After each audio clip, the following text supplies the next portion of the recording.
class. Now today we will solve question number 4 with bank column cash book. ठीक है, question 4 करेंगे bank column cash book से. इसका भी फॉर्मेट मैं आपको पढ़ा चुकी हूँ, बता चुकी हूँ. एक बार कोशिश करिए कि फॉर्मेट आप अपने आप से बनाइए, और अगर कोई दिक्कत आती है तो आप एक बार फिर से चेक कर सकते हैं कि मैंने आपको फॉर्मेट क्या दिया था. लेकिन कोशिश करिए कि अपने आप से बनाइए. इसमें आप 2 कॉलम बनाएंगे. पहले में हमने सिंगल कॉलम कैश बुक में 1 कॉलम बनाया था सिर्फ अमाउंट का. इसमें सिंपल बस आपको एक चेंज करना है कि हम 2 कॉलम बनाएंगे, एक कैश के लिए और एक बैंक के लिए. ठीक है, आई थिंक आपने फॉर्मेट बना लिया. एक बार आप फॉर्मेट मेरा चेक कर सकते हैं. अगर आपने पर्टिकुलर सी जगह रिसीट्स एंड पेमेंट्स लिखा है तो कोई प्रॉब्लम नहीं है, बिल्कुल सही है. अब इसको हम स्टार्ट करते हैं क्वेश्चन को. जो आपकी कैश रिलेटेड एंट्री है वो कैश के कॉलम में जाएगी, चाहे वो रिसीट्स हो चाहे वो पेमेंट हो.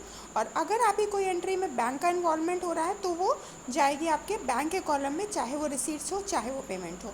अब एक बात यहाँ पर आपको पढ़ाने से पहले मैं बता दूँ, एक हमने पढ़ना है कॉन्ट्रा एंट्री. कॉन्ट्रा एंट्री क्या होती है? कॉन्ट्रा एंट्री का मतलब होता है कि ऐसी एंट्रीज जो हमारे कैश को और हमारे बैंक को दोनों को इफ़ेक्ट करती हैं. जैसे कि अगर आप यहाँ पर चेक करें तो आपको एक एंट्री दी हुई है डिपॉजिटेड इन बैंक. तो आप क्या बैंक में डिपॉजिट कर रहे हैं? कैश बैंक में डिपॉजिट हो रहा है. तो यहाँ पर दोनों चीज़ों का इन्वॉल्वमेंट हो रहा है, कैश का भी और बैंक का भी. तो ऐसी एंट्रीज जहाँ पर कैश भी आ रहा हो और बैंक भी आ रहा हो, वो आपकी एंट्रीज़ कहलाती हैं कॉन्ट्रा एंट्रीज. ठीक, अब हम इसमें ये सीखेंगे कि कैसे हमको इसको अपने कैश बुक में रिकॉर्ड करना है. सो एक एक करके पहले एंट्रीज डिस्कस कर लेते हैं. सबसे फर्स्ट एंट्री आपको दी हुई है दिसंबर 2016 की, स्टार्टेड बिजनेस विद कैश. इसकी जनरल एंट्री बनाइए. क्या बनेगी? Cash account debit to capital.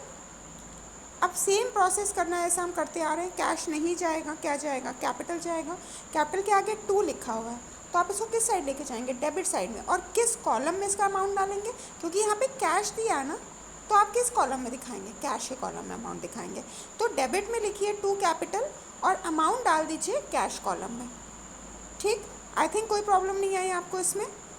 Clear है? अब नेक्स्ट एंट्री आपको दी हुई है डिपॉजिटेड इन बैंक. तो सबसे पहले इसकी एंट्री क्या बनेगी? Deposited in bank. कैश को आप डेबिट करेंगे और बैंक को आप क्रेडिट करेंगे. यही तो एंट्री बनाते हैं ना. ठीक है, आपकी एंट्री बन जाएगी डिपॉजिटेड इन बैंक है तो बैंक रिसीवर है. ठीक है, बैंक के पास पैसा जा रहा है तो बैंक टू कैश बनेगी, है ना. तो बैंक आपने करा और टू कैश करा. अब मेरी बात को ध्यान समझिए. यहाँ पर देखिए आपका बैंक भी आ रहा है, कैश भी आ रहा है. इसका मतलब ये कौन सी एंट्री है? ये कॉन्ट्रा एंट्री है. अब आप इसको रिकॉर्ड कैसे करेंगे? रिकॉर्ड करने के लिए सबसे पहली बात, एक एक चीज़ समझते जाएंगे और मेरे साथ साथ इसको करेंगे, वरना आपको समझ में नहीं आएगा, प्रॉब्लम होगी. सबसे पहले देखिए यहाँ पे 2 कैश लिखा है. तो आप सबसे पहले इस 2 कैश को एज इट इज़ ले जाइए, डेबिट में लिख दीजिए. लेकिन आप अमाउंट किस कॉलम में डालेंगे? अमाउंट डालेंगे बैंक के कॉलम में. क्या बोला मैंने? 2 कैश लिखा है, आगे 2 लगा है कैश के. इसको किस साइड लिखाएंगे? इसको दिखाएंगे हम 2 कैश करके ही अपने डेबिट साइड में. लेकिन यहाँ जब हम कैश लिखते हैं तो अमाउंट किस में डालते हैं? बैंक के कॉलम में. अब एक बार खुद से ट्राई करिए. आपको क्या करना है? दूसरी साइड भी इसको रिकॉर्ड करना है. तो दूसरी साइड अब आपका क्या बचा? कैश तो ख़त्म, अब क्या बचा? बैंक. बैंक के आगे 2 नहीं लिखा है, किस साइड लेके जाएंगे?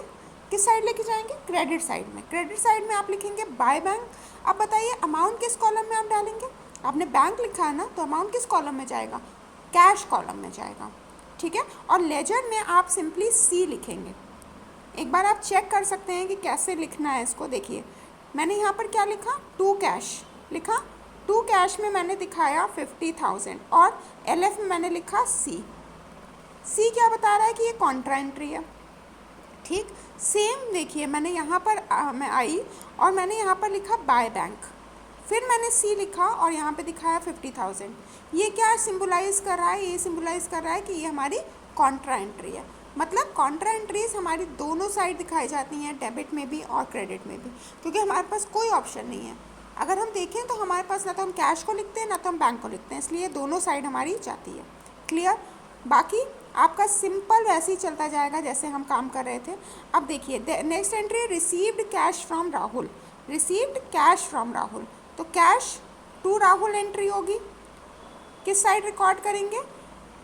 आप इसको रिकॉर्ड करेंगे डेबिट साइड में और अमाउंट किस में जाएगा, कैश कॉलम में जाएगा। बॉट गुड्स फॉर कैश, तो इसकी एंट्री क्या हो जाएगी, परचेजेस टू कैश, ठीक है, परचेजेस टू कैश। आप बाय परचेजेस दिखाएंगे, अमाउंट आपका जाएगा कैश कॉलम में, ठीक है। नेक्स्ट एंट्री आपकी क्या है, bought goods for cheque, same entry आप करेंगे लेकिन कैश की जगह क्या हो जाएगा, कैश की जगह क्या हो जाएगा, चेक लिखा है तो चेक लिखा है मतलब बैंक, तो टू बैंक। अब आप क्या करेंगे, परचेजेस आपका क्रेडिट साइड में दिखाएंगे लेकिन अमाउंट किस में डालेंगे, बैंक के कॉलम में डालेंगे क्योंकि यहाँ पे बैंक लिखा है। बात समझ में आ गई। अब क्या करना है आपको, paid to Shyam by cash, आप श्याम को पेमेंट कर रहे हैं बाय कैश मतलब कैश के थ्रू, तो कैश अकाउंट, इसमें आपकी एंट्री क्या बन जाएगी, श्याम रिसीवर है तो आपकी एंट्री बनेगी श्याम डेबिट और कैश आपके पास से जा रहा है तो टू कैश, ठीक है। बाय श्याम आप करेंगे, अमाउंट जाएगा कैश कॉलम में, ठीक है। नेक्स्ट है drew from bank for personal use, तो इसकी एंट्री क्या हो जाएगी, drawings to bank, by drawings होगा और अमाउंट बैंक कॉलम में पड़ेगा, ठीक है। फिर क्या कह रहा है, रेंट पेड बाय चेक, इसकी एंट्री आप क्या करेंगे, आपकी एंट्री हो जाएगी रेंट टू बैंक,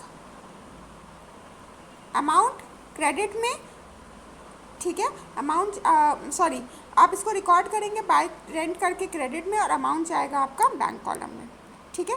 एक बार वापस से आप इसको पूरा मैच कर लीजिए, ऐसे ही करना है आपको।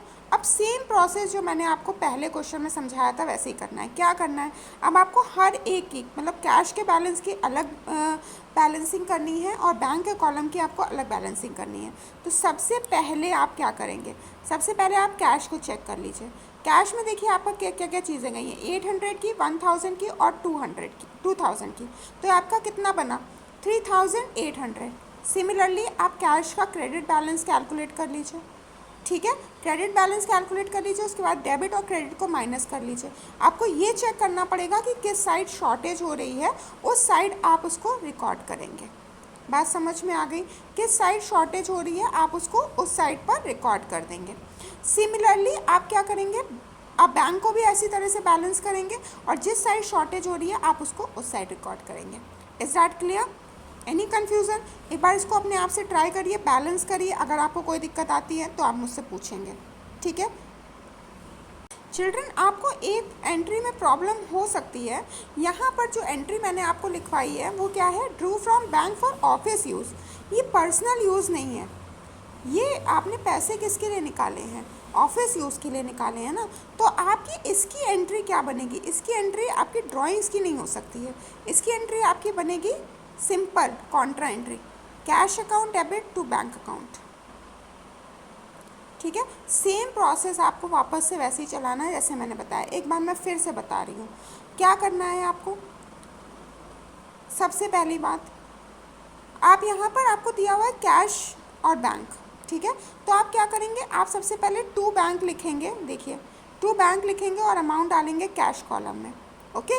सिमिलरली आप यहाँ पर बाय कैश लिखेंगे और अमाउंट डालेंगे बैंक कॉलम में। यहाँ पर आपका 2000 है तो 2000 रहेगा, ये 20000 नहीं है, ठीक है। 2000 करके ही इसको आपको बैलेंस करना है, okay. Any confusion, any more confusion? अब आपको बैलेंस करने में कोई प्रॉब्लम नहीं आएगी, एक बार बैलेंस करिएगा, अगर कोई आपको लग रहा है दिक्कत आ रही है तो आप मुझसे बिल्कुल पूछ सकते हैं। अब आपको मैं एक और होमवर्क दे रही हूँ, क्वेश्चन 5 आप अपने आप ट्राई करेंगे, क्वेश्चन 6 आप अपने आप ट्राई करेंगे। अगर आपको कोई प्रॉब्लम आती है तो आप मुझसे पूछेंगे। अब जैसे लाइक क्वेश्चन 6 में आपको cash withdrew for personal use दिया है, तो ये कॉन्ट्रा एंट्री नहीं है, इसकी एंट्री ड्राइंग्स टू कैश बनेगी। अगर बैंक से पैसे विड्रॉ करने होते तो बैंक बनती, कैश के थ्रू आप पर्सनल ड्राइंग्स कर रहे हैं इसलिए आप कैश लिखेंगे, ठीक है। No other confusion. Thank you, see you tomorrow children, God bless you.